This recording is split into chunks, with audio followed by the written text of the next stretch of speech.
ഇന്നപ്പോൾ Ramadan day 12 ആണ് കേട്ടോ. അപ്പോൾ ഞാൻ ഓഫീസിലിരിക്കുമ്പോൾ എനിക്ക് കുറച്ച് ഫോട്ടോസൊക്കെ അയച്ചു. ഞാൻ നോക്കിയപ്പോൾ കായ്പോൾ ഉണ്ടാകുകയാണ് കേട്ടോ. അപ്പോൾ അയച്ച വീഡിയോസും ഫോട്ടോസൊക്കെ ഞാനിതിൽ ആഡ് ചെയ്യാവേ. അപ്പോൾ ആദ്യം നെയ്യ് ഒഴിച്ചു, കാഷ്യൂ അതുപോലെ തന്നെ ഉണക്കമുന്തിരി ആഡ് ചെയ്തു. എന്നിട്ടത് മാറ്റിയിട്ട് ആ നെയ്യിൽ തന്നെ നമ്മൾ പഴം ഒന്ന് വാട്ടിയെടുക്കുന്നുണ്ട് കേട്ടോ. എന്നിട്ടത് മാറ്റി വെക്കും. ദെൻ നമുക്ക് ആ ഒരു ബാറ്ററിന് വേണ്ടിയിട്ട് മുട്ട, പഞ്ചസാര, ഏലക്ക അതൊക്കെ ഇട്ടൊന്ന് അടിച്ചെടുത്തിട്ടുണ്ട്. ദെൻ അതിലേക്ക് നമ്മൾ മൈദപ്പൊടി ആഡ് ചെയ്തിട്ടുണ്ട് കേട്ടോ. അപ്പോൾ ആളെടുത്ത വീഡിയോയാണ്. ഒരു കയ്യിൽ ഫോണും ഒരു കയ്യിൽ ഐറ്റംസൊക്കെ ആയിട്ടാണ് എടുത്തേക്കുന്നത്. അതാണ് വീഡിയോ ഇങ്ങനെ ഇരിക്കുന്നത് കേട്ടോ. എന്നിട്ട് നമ്മൾ ആ ബാറ്റർ ഫുൾ മിക്സ് ചെയ്തിട്ട് മാറ്റി വെച്ചിട്ടുണ്ട്. അപ്പോൾ നമ്മൾ യൂസ് ചെയ്യാത്തൊരു പാൻ എടുത്തിട്ട് അതിൻ്റെ മുകളിൽ വേണം നമ്മൾ കുക്ക് ചെയ്യാനുള്ള ആ ഒരു പാൻ വെക്കാനായിട്ട്. കാരണം അല്ലെങ്കിൽ അടുക്കി പിടിക്കും.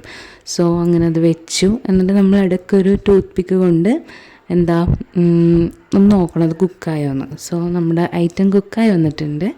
എന്നിട്ടത് കട്ട് ചെയ്ത് മാറ്റിയിട്ടുണ്ട് കേട്ടോ.